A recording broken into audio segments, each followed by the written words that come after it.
Assalamu alaikum. I hope you're all well. Welcome to episode 7 of the Believers Early Quotes podcast. This is your brother, Rahul Ali, the early talent man. And in this episode, we have a special guest with us. His name is Ginger, and he's my cat. But so if you see him purring around, just ignore that. But today we have Mohamed Hassan, who is on the Economist Fast stream. And he's basically going to give a real insight into what it's like working in an economist role, the fast stream experience so far, and he gives a lot of detail into how he's found it, the transition from university, what he's been up to, and do you have something to say? That's what I thought. So back to where I was. So yeah, he talks about his experience on the fast stream, what led him to it, his advice for young Muslims considering a career in it, what it's actually like, the transition from, going from university to education, and, a lot more. We also touched upon social mobility and the importance of it in our sort of community. But there's a lot of insight into the stream, and I realized a lot of young Muslims choose economics at either university or even at A-level. So there's a lot of interest. But then who really knows what the next steps look like? What does a career in economics look like? I've always wondered. So this episode really does give that insight into it, and we go into a lot of detail as well, and it's a really good conversation that you can pick up a lot from. In addition to that, we also speak about assessments now, touch upon that, touch upon a lot of general advice for sort of young Muslims, especially how to learning techniques, for example, creating questions and creating the curiosity. And there's a lot, to be fair, there's a lot to cover, and I probably will give a bit more detail in the description below, but do enjoy this one. Also to add, if you hear any slight construction noise in the background at the beginning, it's because there's a lot of road work going on at my house, so please do excuse that. But anyway, enjoy it. Please do share, subscribe, like, comment, all of that, and spread the word. I'm sure this will really help a lot of brothers and sisters that are considering a career in this particular pathway. Enjoy.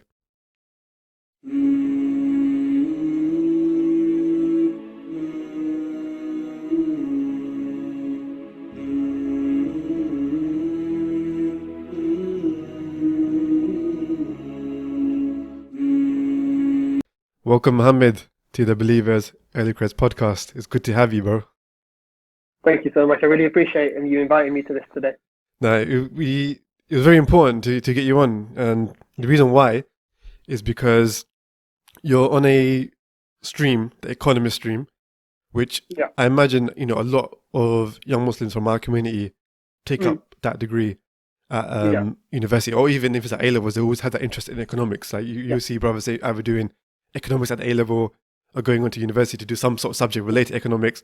So I think it's important that they know what you can do with it, with an economics degree. Like what's a career in economics? What does it go to? What does an economist do? Stuff like that. And I think Exactly. like me growing up, I remember when I was kind of looking into like economics, like I've looked into every subject. So just in every episode, like people might hear me saying, "Oh, I've looked into this, I've looked into that." Literally, when I was at college, I was looking at every single career path there was, pretty much trying to figure out what I want to do, but I didn't ever really have that real insight, which is partly why this podcast is being created, to give people that insight. And I remember thinking about economics, thinking, what is like the next steps? What does an economist do, or what actual career paths are there? And when I joined the civil service, I didn't join in the economist area, but in one of my roles on the apprenticeship, I ended up working with the chief economist and a team of like economists and analysts and all that stuff. And I got a bit of insight into it. I was thinking, not many people actually know or understand these terms or the sort of work they do, but it seemed very interesting at the time. So this should be a really interesting insight. And the funny thing is, so I also mentioned in my first episode, I used to do outreach work, and I used to do different things at different universities and try to promote the fast stream. And it turns out, we just found out, just before this recording started, that you were actually at one of the events I organized. Yeah, exactly. So that is like SubhanAllah. the big win that I've been seeking since I've left that role like over 2 years ago. Yeah. And it was actually at Queen Mary, the Q Insight program. And it was funny because I remember trying to organize that event, but it was so last minute.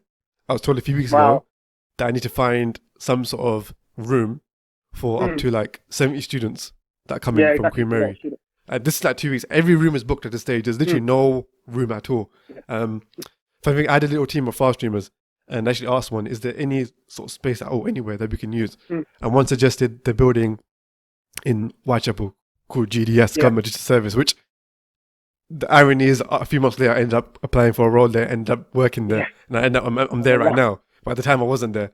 So he was like, okay, let's just book that. It's like an open plan kind of thing, but we put some dividers up and maybe get people in. Yeah. And it was very like last minute, very rushed, but we managed to get like 70 Queen Mary students in there just out of the blue, and getting Phil Wilson, the head of Fast-Stream Assessments, to do their presentation and try to do some sort of thing there. Exactly. And then I also managed to book the Westminster Churchill room for 1 hour, and it worked perfectly in the sense that once we ended the session at the Whitechapel building, we gave you guys like 20 minutes to go to Westminster, and everyone made it on time. Alhamdulillah. It was actually it worked out quite well, and you had the whole Q&A with the SCS senior civil servants and all that kind of stuff. But I'm just when I found out that you were actually at that event, I realized, alhamdulillah, my work reached someone in the community, and maybe it helped you with your application, or maybe it did something for you that gave you that boost that you needed. That is very, very satisfying to see. But I'm probably going into too much detail about my old job. But I want to hear a bit about you, man. What was your sort of story from college to leading on to the Economist Fast stream? So if you want me to basically start back in college, go for it. I took A-levels in maths, government and politics, economics, and business studies at Leighton Sixth Form. And then from there, I was kind of like, I want to study economics because I really enjoyed the subject at A-level, but I had no idea what I wanted to do. So I've looked at a number of careers from finance, investment banking to, probably finance, investment banking was probably like one thing I was looking at.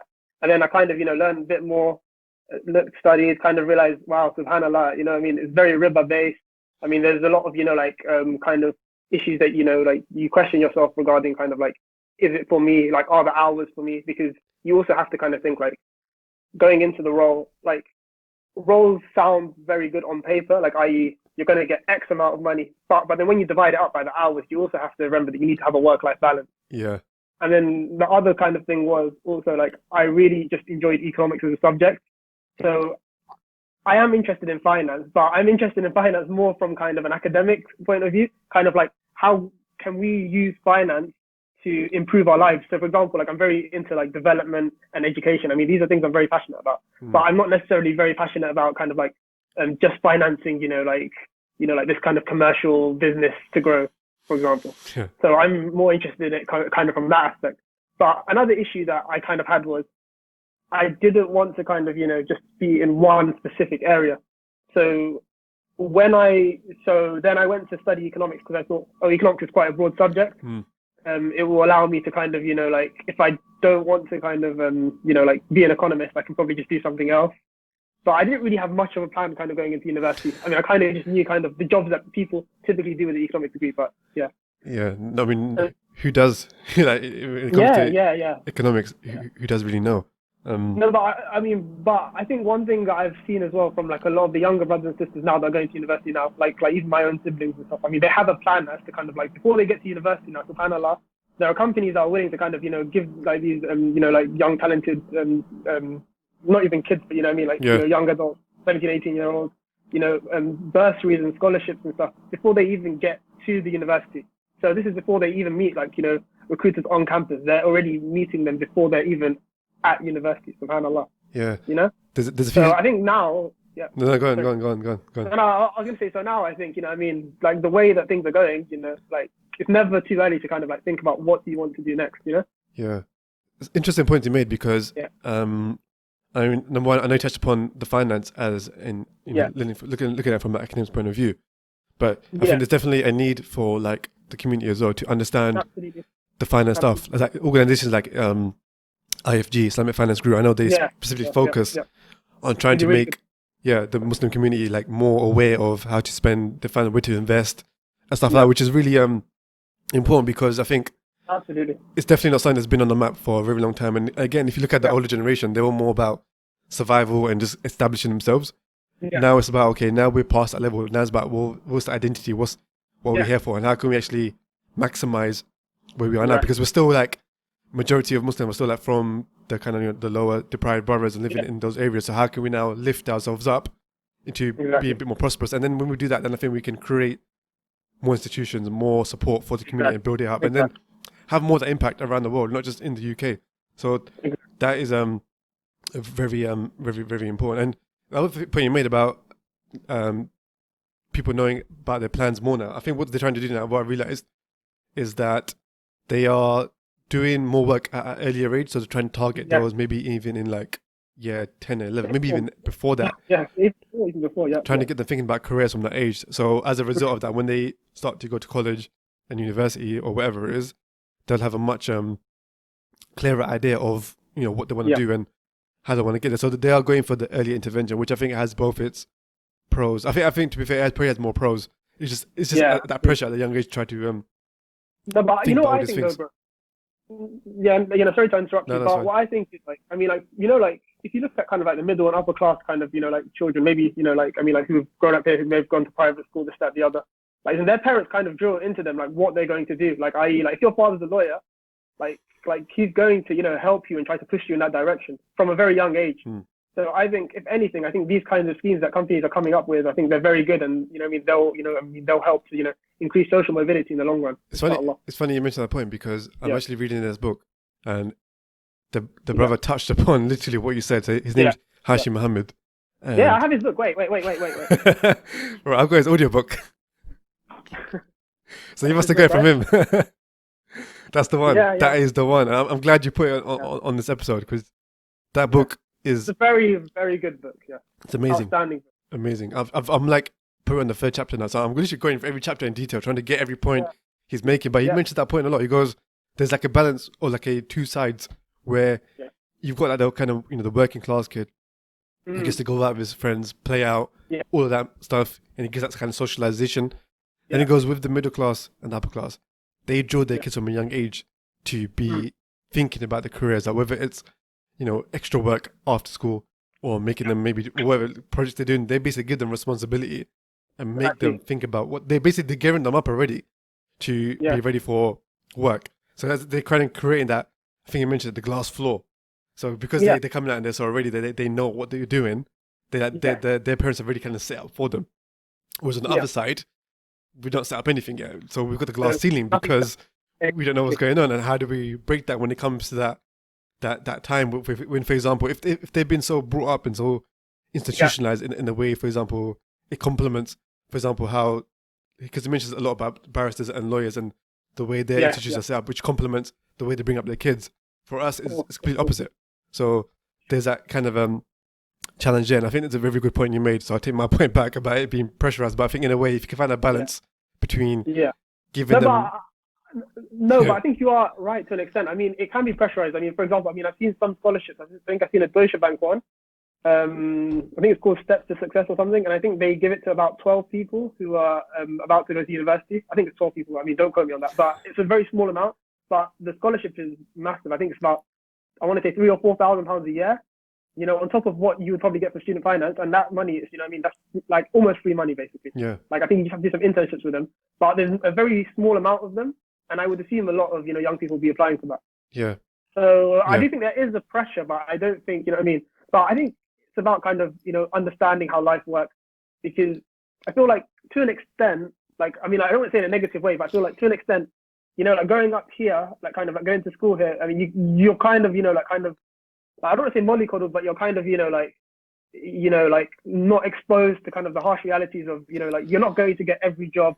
You're not going to, pass every exam with 100%. You know what I mean? Like, like things are not always going to go swimmingly, and life is like that as well. And I think, like to an extent, like some of like, like I think these schemes, they are quite a good thing, and I think we need to kind of see more of them going forward. Yeah, because there's a lot of people that don't get these opportunities. For example, there might only be for the students that are getting the A's and A stars, whereas or about people that are getting the B's and C's, or even below that might just need a bit more push and motivation. So of course, this is a wide playing field, man. There's a lot of work that needs to be done. But I think, even if maybe planting that seed at that kind of secondary school age, saying this is what's out there, and get them thinking, okay, that when I saw that event, that person that came in, then perhaps that's going to give you a bit of an anchor when you're doing your exams, understanding what it's potentially going to lead to, and then give them motivation. But I think, like, No, but I think a lot of it is a confidence thing, isn't it? yeah, massive confidence, and seeing people that Mm. you can maybe relate to, that are in these positions, that are showing you that it can Exactly. be done,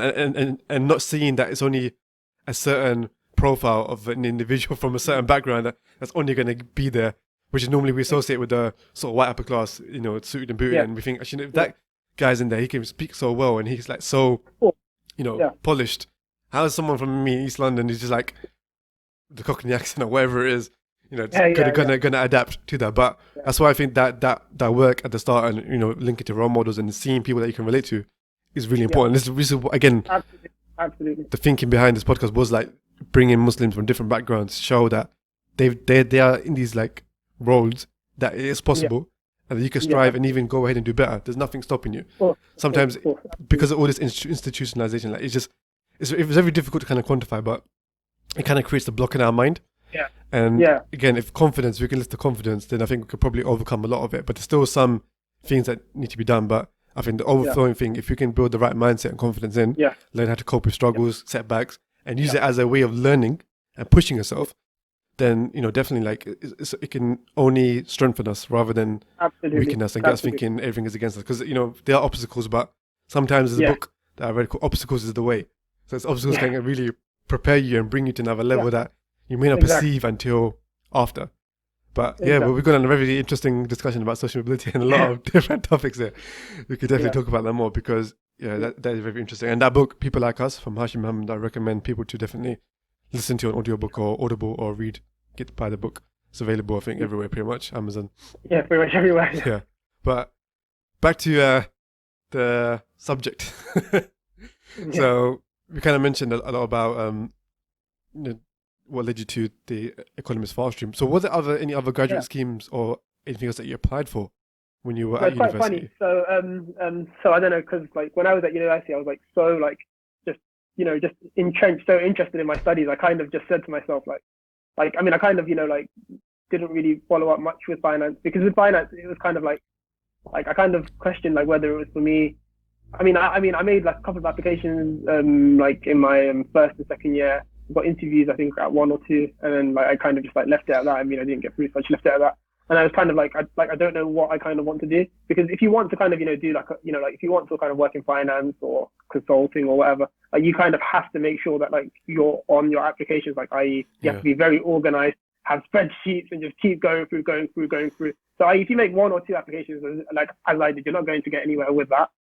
So I kind of realized that I'm just really, really interested in the academic side of things, because all I loved doing was just, going home, opening textbook and just practicing, questions and, reading through lectures, going to lecturers, asking them questions, asking them, why is this way? Why can't I look at this way? Why is this wrong? Why is this right? What I love about that is, and one thing I never used to do, but I never used to ask questions to anyone. Like I used to be thinking, I had this silly thing in my head that I'm going to sound stupid, but one thing, honestly, is the fact that you had those questions, you had that curiosity. You must have learned so much just by having that. And one thing I deeped very, very recently, probably not very over the last few years, but I read somewhere, I don't know where it was, but it said the brain creates information, it doesn't absorb it.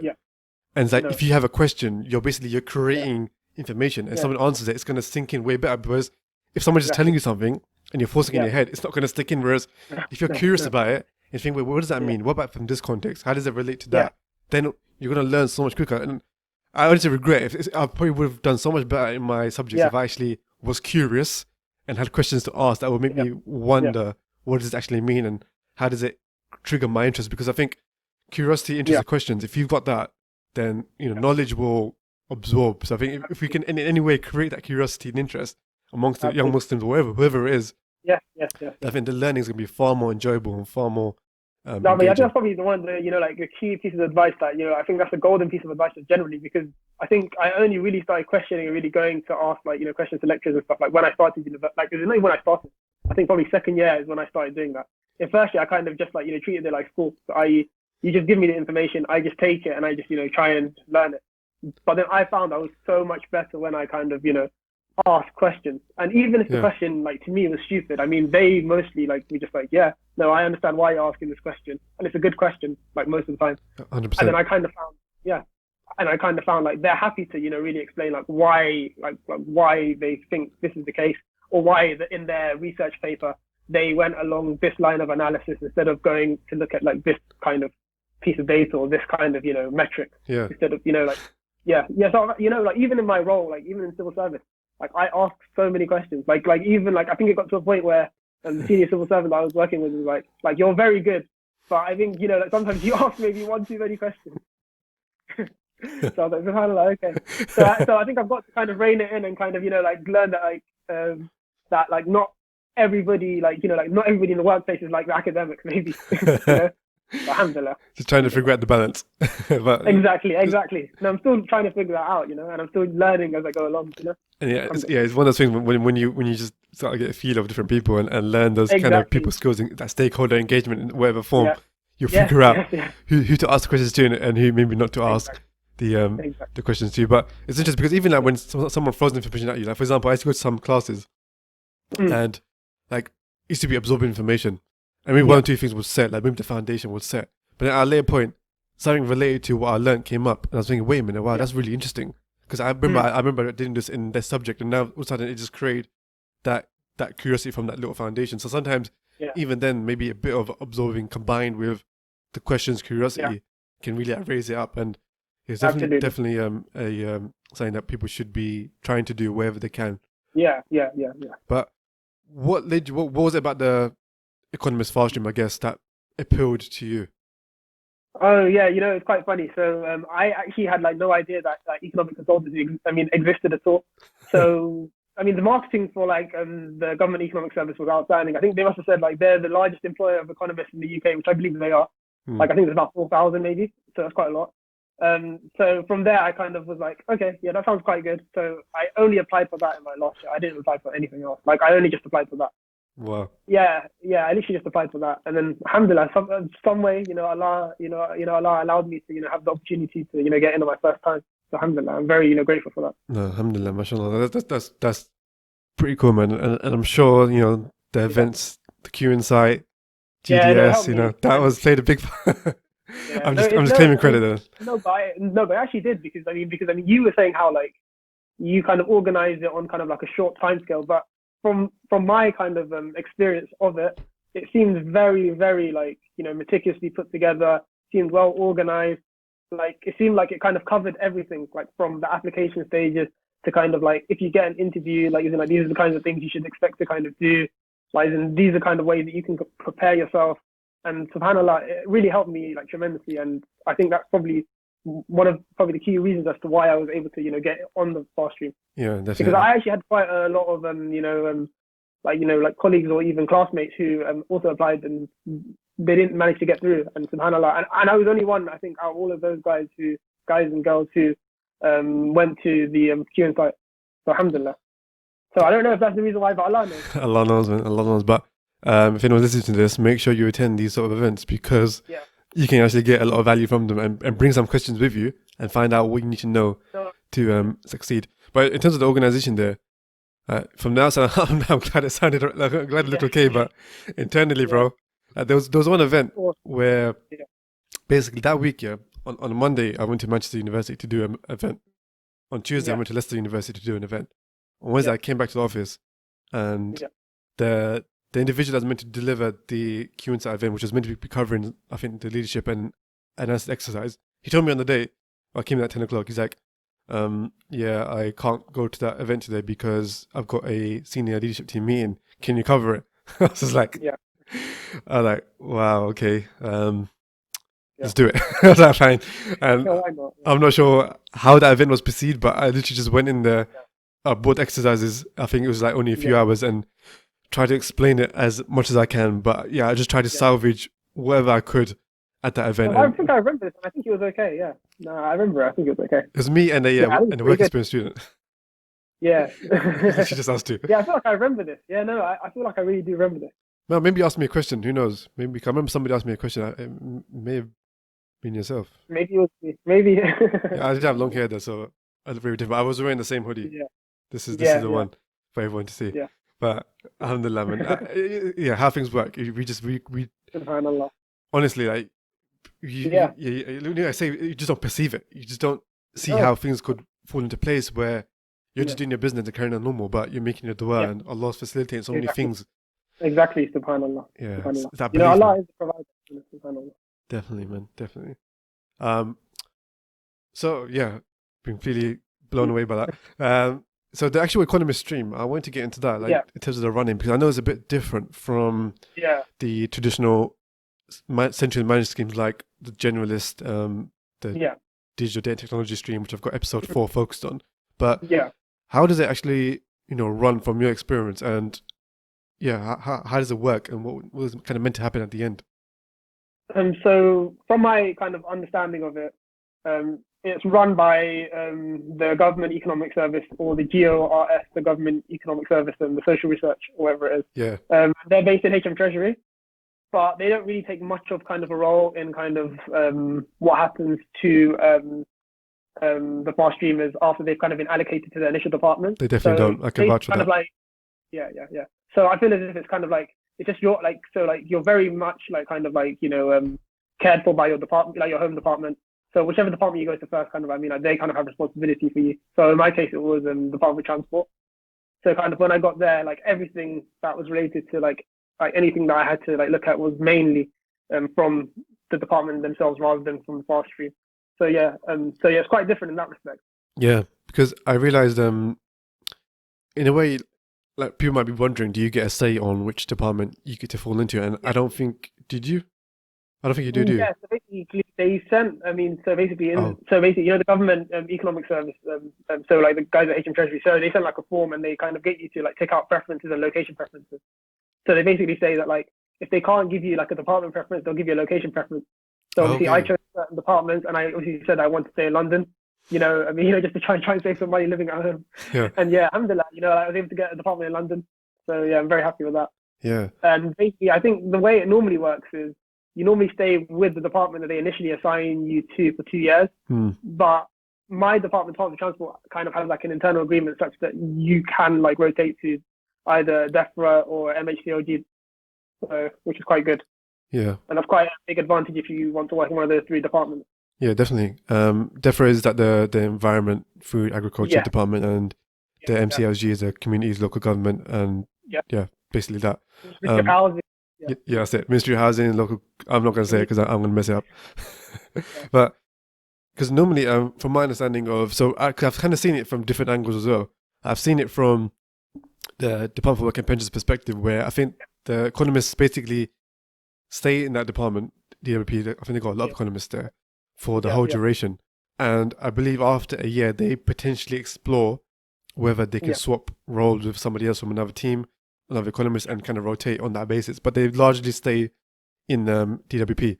In Cabinet Office, I think what they do is, so they bring a certain amount of economist fast streams based on the bids from departments, of course. Yeah. And like, for example, in GDS, we'll have maybe 4 or 5, and then for 1 year only, and then they'll go and rotate to somewhere else in Cabinet Office. I think they basically rotate, bring people in, and then they rotate them around in Cabinet Office. So it's kind of owned by the department. Whereas other streams, like the centrally managed generalist stream, they would basically, bring you in, and you might do 6-month rotations, or I think it maybe change to 12 months. I'm not sure.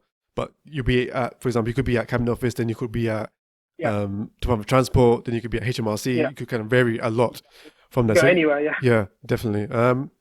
What I was going to cover is, so in terms of the learning, because I know for other streams they normally have like a curriculum or some sort of qualification you might to work towards. For the economist, is it similar to social research in terms of badges, where you may be working towards a certain level of competence or skill, and you attain a badge to get to the next level? Is that how it works for you guys, or is it different? Not really, no. I mean, it kind of works in a kind of a weirder way. So basically, there's like 2 courses. I mean, so like there's about like 2 courses that are kind of like mandatory for you to go on. There's one that covers like cost benefit analysis, which is basically the bread and butter of kind of like, if you're an economist in government, like a lot of the jobs, I'd probably say like 40 to 60% of the jobs, like economist jobs, are gonna be about cost benefit analysis in one way or another, probably 60, 70%. And then the others are going to be about impact statements. So there's basically kind of like courses, like 2 courses for that, and like each of those courses is run by HM Treasury and run by the Government Economic Service at HM Treasury, and like you have to kind of go on there as like when you're assistant economist. But in terms of kind of like you're working towards kind of like like kind of a badge or kind of like a qualification, not really. No, I mean they don't really have anything like that. But what it is like you kind of get reports after each of your like placements, and kind of like those kind of like govern kind of like the level at which you're working at. So like you kind of get performance review just as if you're like a regular employee, but Yeah. at the department. So like that's kind of what I got. And yeah, like so kind of when you're going for promotions and stuff, like they might ask to see like like your records and stuff like that. And like that's basically what like promotions are going to kind of be based on as an economist. It's not necessarily about you kind of doing any kind of qualifications. But I do hear that like they might be trying to put a test in or something like that, but I'm not sure. Yeah, that's very interesting. So I think when you join, are you basically at the kind of assistant economist level? Like Yeah. and then at the end of it, are they trying to make you like a fully fledged economist? Yeah, so basically, so I enter obviously as an assistant economist, and then after the fast stream, depending on how long it takes you to kind of complete. Oh yeah, that's one thing about the economist one. It's like it keeps going, like it keeps going until you get your promotion. And basically, when you get your promotion, you become like an economic advisor, which is I think a grade 7 role. Yeah. But, yeah, and then from there, kind of you're not a fast streamer anymore. But I think the thing about the fast stream is because I've kind of like asked like what's kind of difference between me as an assistant economist fast streamer and somebody else who's just on the assistant economist stream or just applied for a job as an assistant economist. The mainstream. And they've kind of the mainstream. I've kind of been told that like when you kind of go for promotions, it does look favorably that you are on the fast stream. But I'm yet to see kind of like like whether whether there is a difference in that regard. But I do understand that like from my experience of working anyway, there seems to be a higher kind of expectation on people who are fast streamers in terms of the quality of work and the standard that you need to be at. Yeah. There always is that kind of high expectation of fast streamers. So, what does a typical day or week look like? Because this is funny because I remember when I used to work in the business support team, I'll be like walking past the economist team, and maybe every now and then they'll talk to each other, and maybe that's that specific team. But mostly every time I walk past, they have a look at the screens and analyzing something. I'm thinking this team don't really talk. They're very looking at the monitor and trying to figure out something going on. And I remember I used to hear a lot about impact assessments as well. Like there's some individual that used to say, "I've got to do that 3-4 impact assessments on different things." So it'd be good to kind of, in whatever way you can, try to. How would you describe someone that's never seen government before? How would you describe a typical day or week as an economist? How does it look?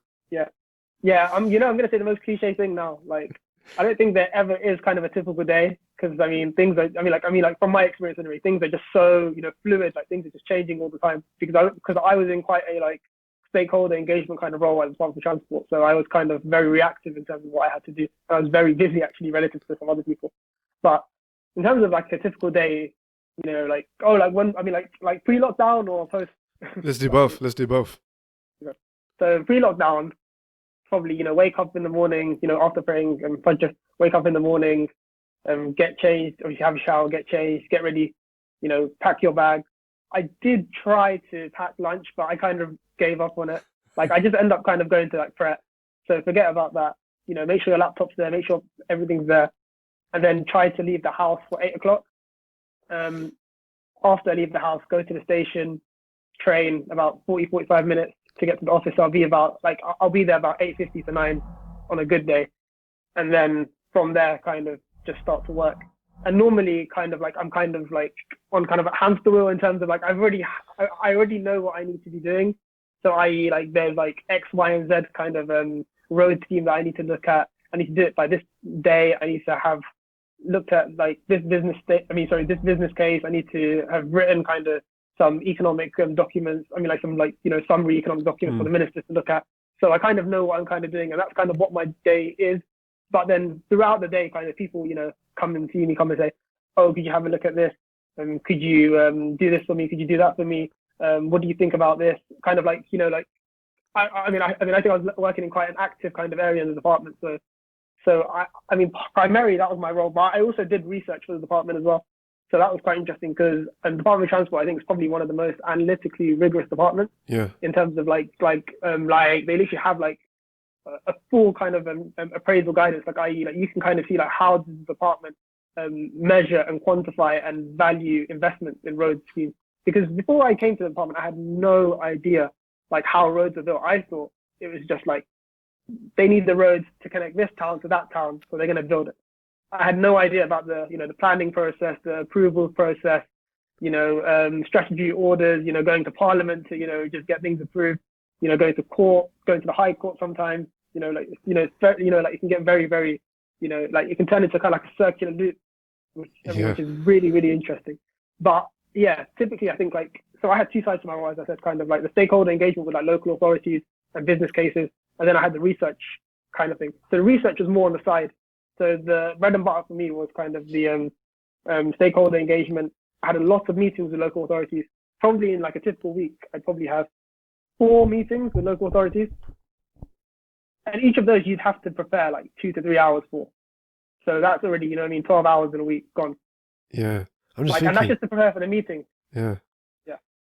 That sounds very, very in-depth and very valuable. So when you're like, for example, someone asking you to look at something and kind of give your opinion. So when you take that piece of information, are you basically looking at, so when you're trying to analyze the economic impact, I guess, the one you've used in Economist, because you want to kind of give that bigger picture to what could do for the UK economy or what could be the negative impacts. So like, when you're breaking down the information, what sort of things are you analyzing, if that makes sense?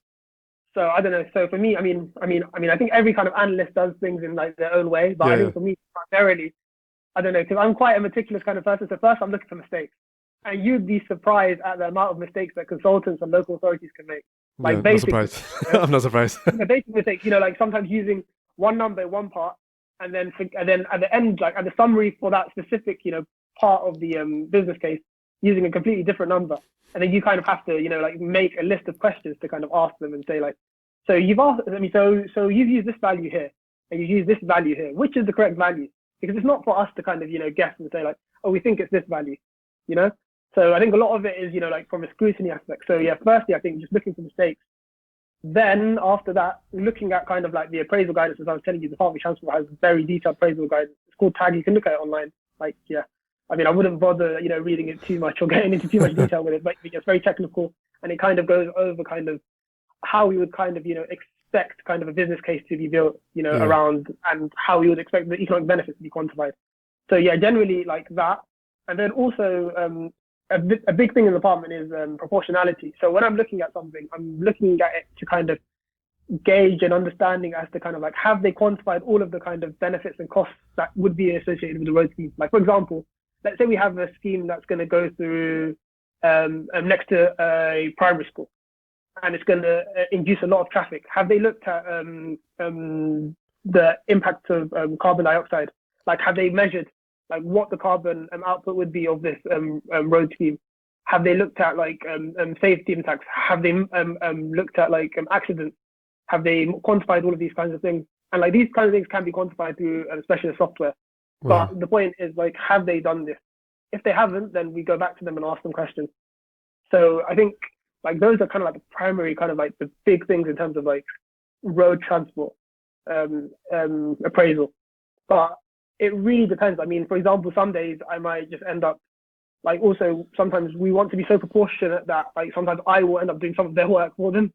So I would, like take a spreadsheet that they've worked on, and apply discount factors, and then, add that to the economic appraisal, and then, present that to ministers. And then kind of, like, because we need to get things approved as well. Yeah. So I think that's another thing. Like there was a lot of kind of, expectation as to kind of like, we need to spend, like, i.e. the Department of Transport is the second largest in terms of like spending. Because I think the largest department in terms of like actual just spend is the Ministry of Defence. And then it's Department of Transport in terms of, because obviously the Department of Transport has HS2, right? Yeah. HS2 is massive. So go into that. HS2 has their own buildings, So you think about it that way. Wow. Yeah, wow. No, there's a lot of interesting detail there. Do you like, so when you're doing the analysis, one thing that comes to my head from my limited knowledge of the business qualification I did for my apprenticeship was the PESTO analysis. So do you consider that stuff like the political, social, environmental stuff? It's quite interesting because HM Treasury has the Green Book, which basically like kind of like governs kind of how appraisal is done. Okay. And from me reading the Green Book, it seems like they kind of try to use pestle to an extent.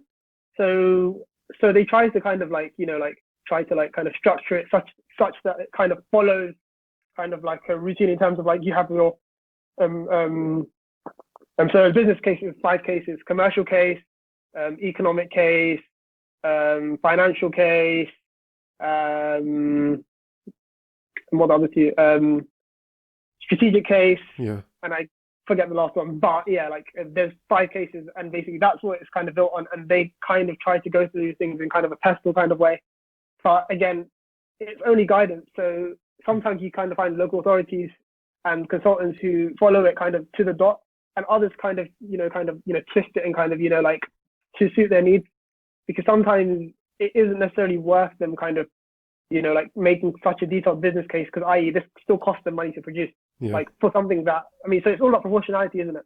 So in some cases there could be a case where they may produce a business case, but it might not have the level of detail such that a HS2 would have. HS2 kind of business case is absolutely like it's massive, and it's always changing. To the T basically. Yeah, to the T, and it's always changing. Like, because they're always they've always got new cost estimates, and they're always going over budget. So That's very very interesting to see. Like, it's very. I think it's just because of the but to cap, I mean, I think the reason why they're going over budget is because it's kind of like it's one of those things that just keeps evolving with the time, and it's like such a big kind of scheme. Like, how do you even measure the cost of it? Like, how can you actually kind of say like, this is our budget, this is what we want to spend? Because you know what I mean. If you go back, like for example, like if you kind of set it back 3 or 6 weeks, that could be millions of pounds, and that's not necessarily through a fault of whoever's been analysing it. It's just that's just how things work, and that's the real world that we're living in. So kind of like, that's a very very good insight there, bro. That's very detailed, and I think a lot of people can pick up a lot from that. And it sounds like that's very very very good. And it sounds like you need that analytical mind, that kind of critical mind, and attention to detail seems very important.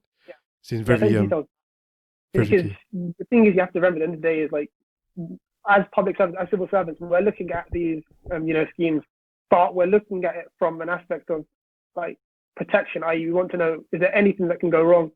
Because, for example, if I kind of like don't really look into the scheme, and I find that the scheme doesn't offer any good value for money, it isn't something that ministers would want to approve, but I kind of just just write economic advice such that like it just sounds good, or or I don't necessarily look into it like as I should. I mean, that could have massive impact. Yeah, I have to ask, because you worked in Department for Transport. Yeah. Has the topic of electric scooters come up? Have you ever come across that? Yeah. I mean, it's quite funny. So I think to buy one. So should I? Yeah. Yeah, it goes. I mean, from what I've seen recently, in terms of, it seems as if like there seems to be a lot of support for electric scooters and like making them legal, road legal or whatever. But from earlier, like, I mean, it's really interesting because I think it's really fluid, because I remember maybe like 6, 7, 8 months ago, maybe people in the department were like talking about electric scooters, and it didn't sound very favorable in terms of like having them legal, because it sounded kind of like, oh, people shouldn't be using these on the roads, they're not roadworthy, blah, blah, blah. But I think things are changing. I mean, especially with, like the greener, like the green agenda, we're really trying to, cut carbon. So, anything that will kind of, like cut emissions, I think people are definitely behind. Electric vehicles and electric scooters probably, I mean, they seem like they might be the future. Yeah. I mean, definitely electric cars are the future. Yeah. Definitely. That's very interesting, because I remember last year, they were like around August time. I remember when I was cycling to work and all that stuff. There was like a big cut. I think there was like a kind of article about how the police are stomping down on people that have electric scooters and kind of seizing them. But now it's changed quite a bit, and I think especially with COVID and I mean especially with the department now, because I know the department has actually done some trials. I know in Tees Valley and some other areas in England. If you go on their LinkedIn, you'll see, we're doing electric scooter trials. So I think things are looking very positive. Yeah, I think there'll be a couple of mandating trials. Yeah, I think there'll be a couple of regulations, of course, but it sounds like they can look to bring that in, and it makes sense because Yeah. especially with London public transport I now. mean, we have electric cycles. I mean, like, Yeah, we have electric bikes, don't we? Like, which, do you know what I mean? So, yeah, I don't know that. no, yeah, I don't think they're all that, but I'm kind of saying, like, they're quite fast, and you know what I mean, and they, you know what I mean, and they kind of, move, kind of, don't they? In Yeah, like, similar kind of way to how a scooter would move. yeah. I'm referring more to the rental ones. So the rental ones, I think I've not heard many good things Yeah. about them. Whereas the ones that people Mm. get personally, like, I've got one myself, and Yeah. they are very Quite handy. expensive, the personal ones, yeah. Yeah, but it's Yeah. very interesting that the way that that's evolving, and I can Yeah. definitely see something like that where there will be like that economic analysis on is it going to be good, what potential issues, and how they're going to navigate that, and safety, stuff like that as well. So, Absolutely. but I can see it happening. I reckon, especially with COVID and the public transport issue, where not everyone's going to go onto the train now, so they're going to be looking at other options. Exactly. Electric scooters will definitely be one. But yeah, I just want to get the Especially insight. in London, I think. No, but I think especially in London, it's a very viable option in London. Yeah. So, to get people off their, cars and, because, yeah, exactly. I think it just makes a lot more sense. So we got the approval from the Economist. No, I have no opinion on this matter. Joking. No, we are completely impartial, and 100%. No, we're influencing policy in any way. Don't worry. Yeah, no, not at all. I have no opinion on the policy. Of course, no, that's how we roll, civil servants. That's how we roll. But leading on to I guess my next kind of topic was sort of being coming from like Muslim community, Muslim background, in an economist sort of role. Like, do you think there's like an importance of having Muslims in these roles? Like, that's one part of the question. Yeah. And the other side is, how inclusive have you found it for yourself? So, so the first part of the question was about, having Muslims in these kind of roles. I think it's literally probably the most important thing because, one thing that I'm very passionate about is having representation. Like, whether it's, of women, Black people, Muslim people, ethnic minorities more generally, or even, just anybody who's underrepresented in the area. Because, especially in the government, because if you think about it, the government is literally deciding our lives on a daily basis. Whether a road scheme gets approved, whether a school gets opened, whether a new hospital is funded, all of these decisions, who are they being made by? They're being made by the ministers. So you want to have representation of different groups in the civil service, because if the civil service doesn't reflect the people, then you can't expect, policy and, the government direction to, take account of what's happening with, said groups of people,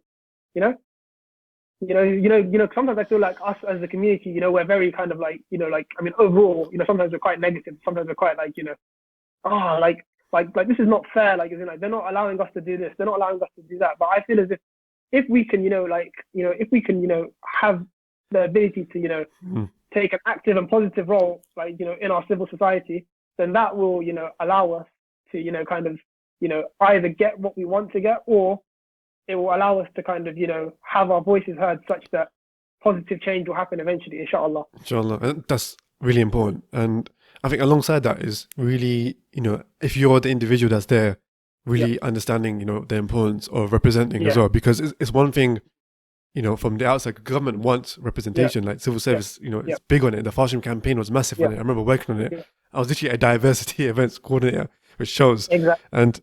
But the other side to it is, people remembering their values, their identity, their culture, everything, that when they come in, they don't leave that behind. Because it's one thing, bringing someone from a different background in, but if they're not representing who they are, then where's that value coming from? Where's that representation coming from? So I think it's paramount that we don't forget that point, that if we are in these positions, then we need to remember who we are and represent that, because that's how we're going to give them that other perspective, aren't we? Otherwise, we're going to be the same as everyone else, and there's no point of that. Yeah. There's no point, absolutely. But in terms of, what was the second part of the question? Because I feel like it's kind of like, there was a second part, but I just can't remember what it was now. I feel like I kind of went into more detail on that. No, that's fine. No, good detail. Yeah, so the first part was obviously having representation. And then what was the second part? I guess your experience on whether it's in the department or on the stream, how inclusive do you think it's been for you? Like, how have you felt? How have you felt about it? I felt, overall, kind of like summing up kind of the pros and cons and negatives and the benefits, the cost and the benefits, kind of, because there's not going to be a perfect job where everything's going to go swimmingly and everybody you meet is going to be the nicest person you've ever met, kind of thing. Yeah. But overall, I can say the people in the civil service are very kind and very generous and, very, receptive and open people. So, I mean, my experience has been very positive, and I've had, a great line manager, had a great senior civil servant that I was able to work with very closely. He was able to advise me on a lot of things, and I was really able to, gain like an insight as to kind of how the public sector really works, like on, at kind of like, the macro kind of level, like, like kind of like at the, like the kind of like strategic kind of large kind of like management kind of level. And I was really able to like understand, okay, so this is how the department is running. So, okay, so this is how, and this is why you need to work across Whitehall to, do certain initiatives. And I was able to really understand kind of like, kind of the internal goings on. Because obviously before you kind of come to like civil service, like, I mean, for me anyway, I had no understanding of what people do at work. First day when I got there, don't quote me on this. You know what I saw? I walked into the office, I saw people making tea and sitting down, looking at a screen. I thought, what are they doing? And I saw people like a couple of a few people maybe get up like 2 or 3 times, to get tea, coffee, water. I was like this is weird. Because I mean, like, if you imagine, you've been in education this whole time where you're kind of very restricted as to kind of what do you do when you're working, quote unquote. So like my expectation was kind of like people sit down and work. They just work until they get tired. But then I kind of realized it's not necessarily like that, like on like a day-to-day basis. And it really depends on like how your day is. So for example, if you just go inside an office and just look there for like an hour or 30 minutes, that's not going to be representative of what people do on a day-to-day basis, right? 100%. Sometimes I see, sometimes I see, people maybe on a specific day, they might, do a few bits and bobs here and there, but the next day they're in the office about 8 o'clock and they're not leaving until 7 p.m., subhanAllah. So, I mean, things are very good, very dynamic, and you have to be kind of like ready and like willing to kind of be able to kind of flex and kind of change with that. But I think in my experience so far, it's been quite positive. I mean, there's some things here and there that, what I mean, you're never going to be happy about everything that, you experience or you see. But alhamdulillah, I think overall, it's very, very good experience, very positive. And I have, I'd recommend it to anybody, especially somebody like myself who didn't really know what they wanted to do. So I think I'd really recommend it. Like if you're not sure as to kind of what you want to do. I mean, a year or two maybe on the fast stream could definitely, give you an insight and kind of, and it always looks good in your CV as well. So. Yeah, 100%. And it's an interesting point you made about coming to the office and see people make tea and stuff like that. Because remember, I used to work in retail before, and they used to rinse me out big time. Like, if you sit down, they'd be like, "Why are you sitting down? Like, you do this." Like, my manager there would specifically make us do something, even if it was cleaning the screens. Like, I don't know why. I'm not sure why that was like that, but they were very on that. So when I came here, I was realizing. I get every penny out in productivity. For every penny. And I wasn't getting many pennies. So it's like, what's going on here, man? Like, treating this job like his shop. But when I went there, I was like, wow, this is far more relaxed, far more respect, I think. That's a key word. They respect you a lot more and give you that trust that you will do the work. Even though you're having little breaks here and there, they know that you're going to do the work. And that was very nice to have when I came in. Did you like have any... Because you probably came out fresh from university, did you have any other sort of challenges with the transitions that you can kind of relate to, or like speak about others maybe able to relate to, where you're coming from a complete academic background straight into like an office? I think the main thing from like kind of an academic background is kind of like, I kind of realized it's not as much about kind of like your knowledge of the economics or like, like how much you understand and how much of the academic literature that you've read and kind of how much you know about the area. It's more about kind of applying your knowledge to help people who don't understand academic economics. Because the majority of people you're going to work with in the civil service aren't economists, and they're not going to kind of understand, Dussman's paper on, the wage distribution in the UK and what kind of impact that will have, on inequality in the future or something like that. Like, then people, they're not going to understand, these nuanced topics and kind of like the vast kind of academic literature. Like, you need to kind of from a research perspective, like what I kind of had to do is I kind of had to do a literature review and kind of think about when I was writing it. I knew I'd be writing for a technical audience, but I knew that not everybody would have an economics background, so I kind of had to ensure that I wrote such that it is accessible.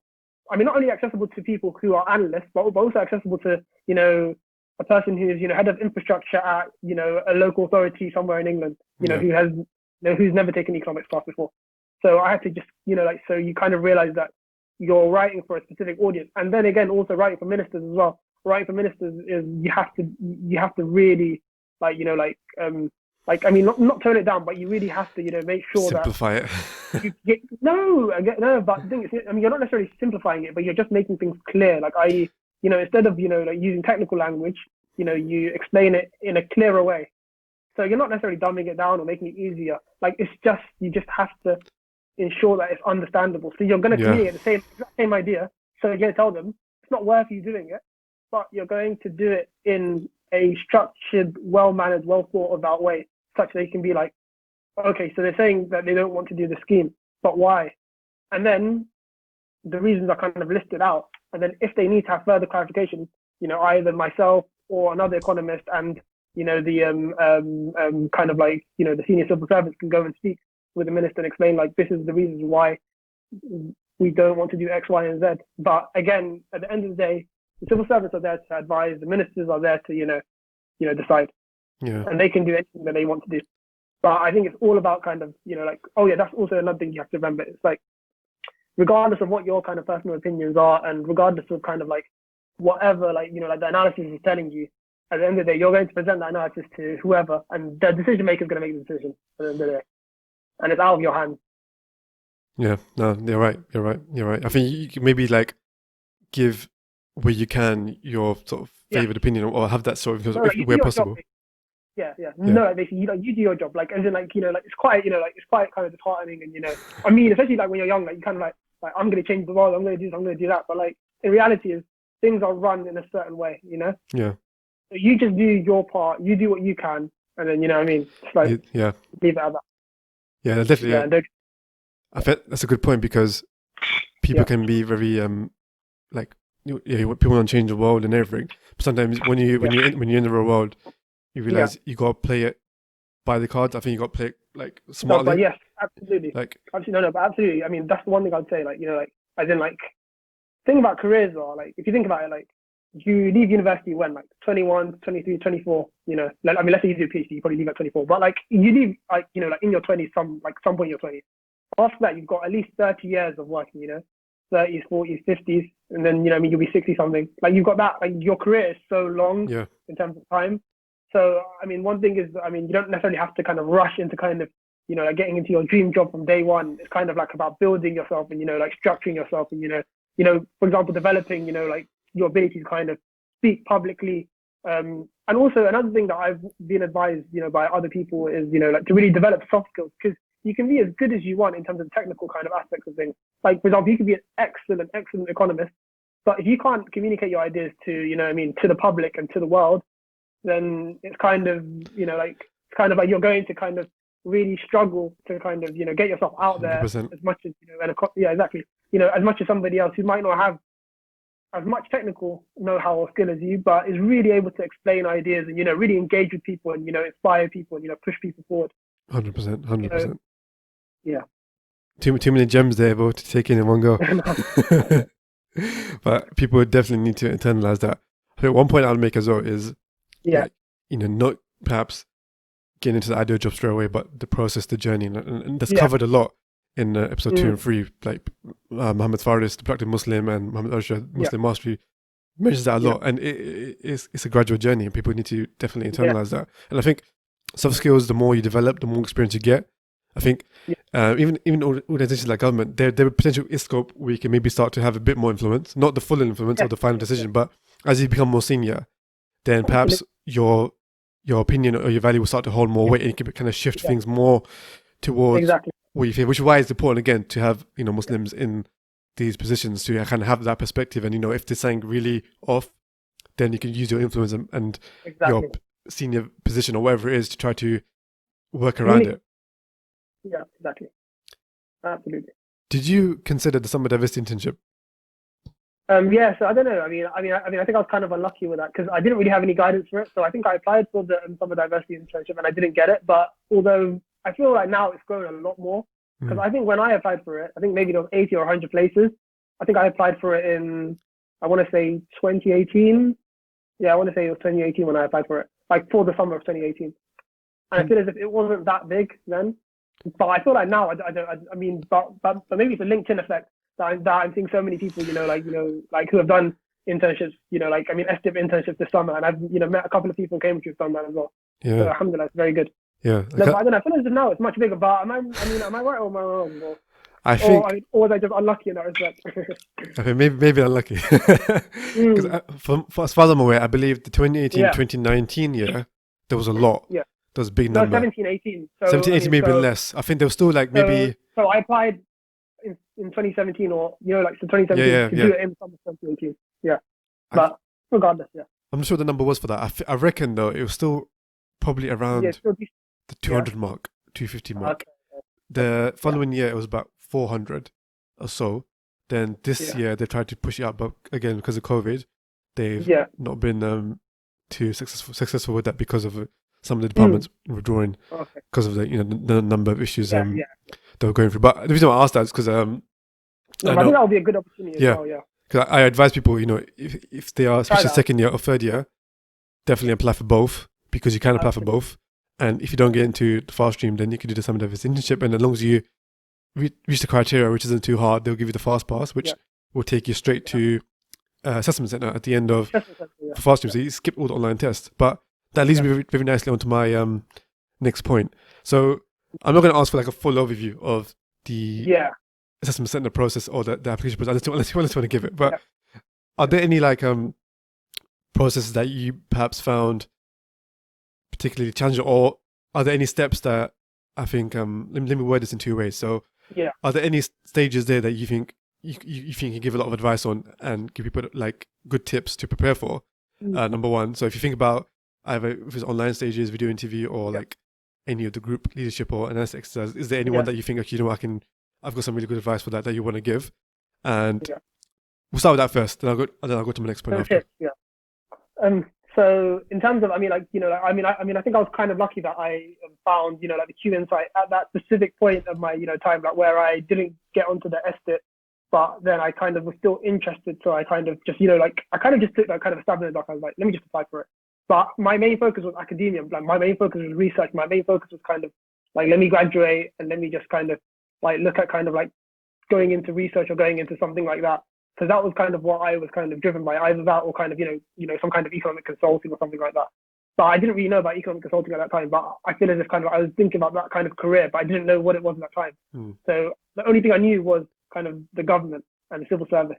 So I was kind of like, yeah, let me give this a go. So I found the Q Insight and that kind of boosted me up. So one thing I would say is if there's any kind of like schemes that you kind of see that are related to kind of civil service or something like this, or even, I mean, nowadays, I mean, LinkedIn is such a powerful tool that you can probably find people who are working in the, civil service, or even, for example, Philip Wilson or somebody like that. So you might, have an opportunity to kind of speak to these kind of people and, kind of get insight and kind of, and that will kind of help you and kind of give you the confidence at least to, like apply. Because one thing I would say is apply regardless, because it's worth you applying. It doesn't cost you any money.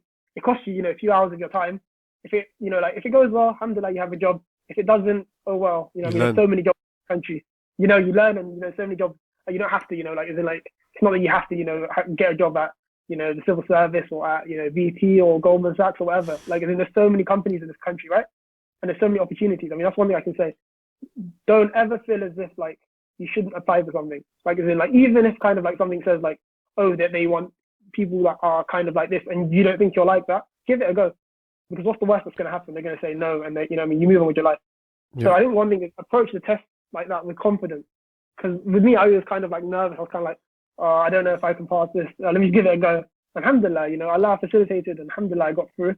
That's also Allah's will. And then, but the fast stream assessment center, I mean, that was just something different. Because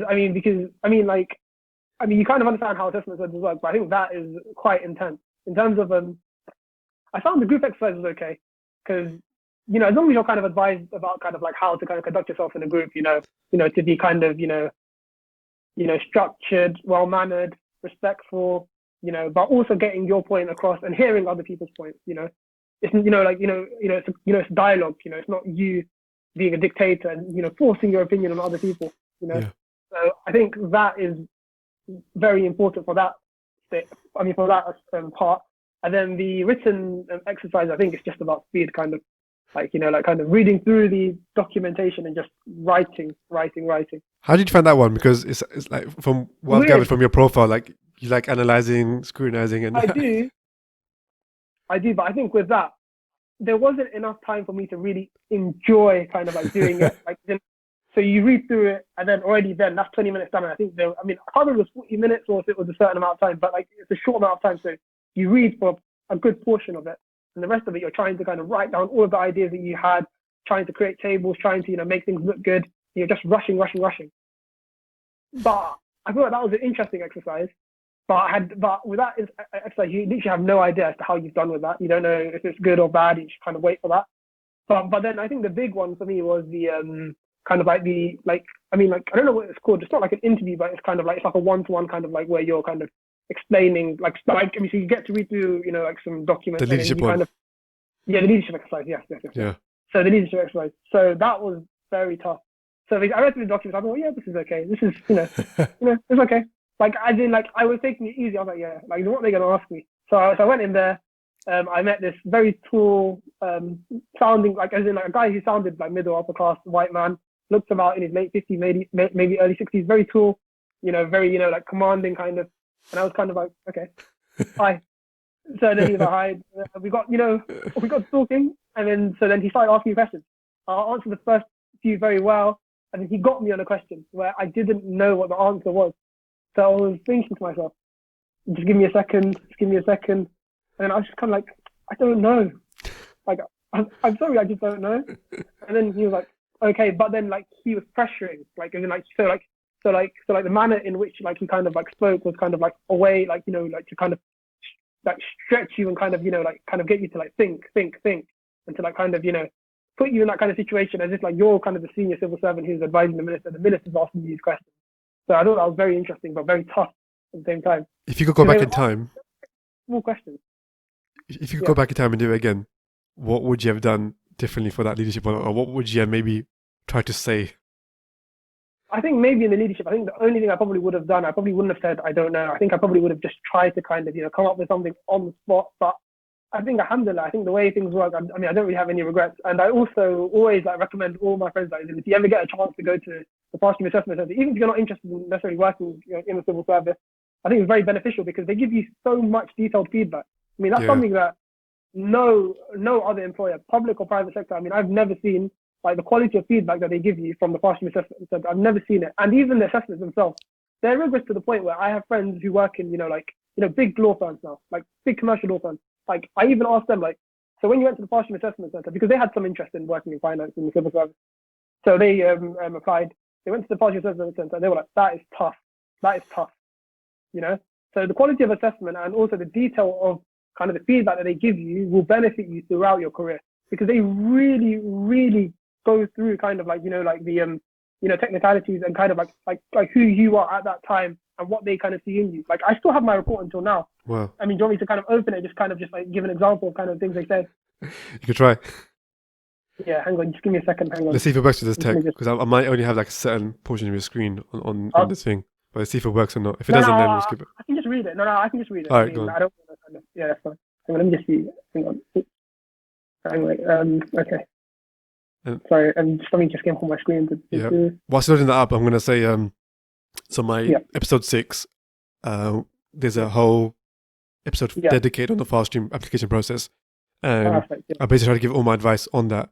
And I think Sister Ashwak, she recently passed last year, just against how she approached it and stuff like that. So we go into a lot of detail, which hopefully if someone listens to that, they'll get a bit more confidence into navigating it. And stuff like LinkedIn, or if you're at university, look at if there's any Fast Stream events going on there and try to get involved. But they definitely listen to episode 6, because I cover a lot in terms of the step-by-step sort of process and just some advice on how to navigate it and how to be best prepared. Yeah. Oh wait, so bro. So funny enough, we were talking about the analysis exercise. So I've got my feedback from there, and I'm just going to read you a portion of it. Go on. And then just tell me what you think of it. Like, and this is not the whole thing. So they've even given me even more detail than this. So they said you drew some clear and valid conclusions from the figures on public opinion, but could have expanded this further. Your assessment of the financial implications was partially correct, but contained some errors and was incomplete. Overall, you were very effective at comparing the options against each other However, you did not assess all of the criteria enough depth, mainly in relation to the strategic policy goal. Although you made a very clear recommendation, you needed to link this very much more clearly to your preceding analysis and the prescribed criteria. And also they found that it was one-sided and not fully convincing. But that's for, the analysis exercise where you literally have, I think, 40 minutes. And they've looked at kind of like the positives of what I've done and also given me, room to improve. So alhamdulillah, it was very good, and I'm, very grateful for that. That's just a portion of it. And that's only a portion of one exercise. And there's, 3 exercises. So yeah, like you get 4 pages of feedback at least. And your score. No, I admire them for that because I wasn't aware they went into that. So we're going to say? No, and I got quite a high score relative to that. And it's not even, so like everybody has kind of like a area to improve on in terms of like from like their like point of view. Like I don't think anybody can get a perfect score there. Yeah, but that is still some top feedback. Because you went for the Economist stream, were there sort of any additional stages? Like for example, you've got the first online test, the second e-tray/online test, the video interview. Was there something in between those that you had to do before the assessment center? No, I think there was like a kind of questionnaire and like I think it depends on which streams you're still in, by the time after your e-tray.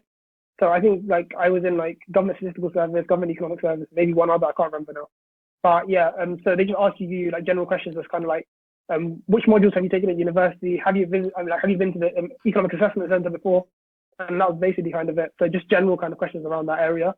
And then after, if you pass the fast stream assessment center for the economic stream, there's the economic assessment center where they kind of just test your technical competencies, your knowledge of economics.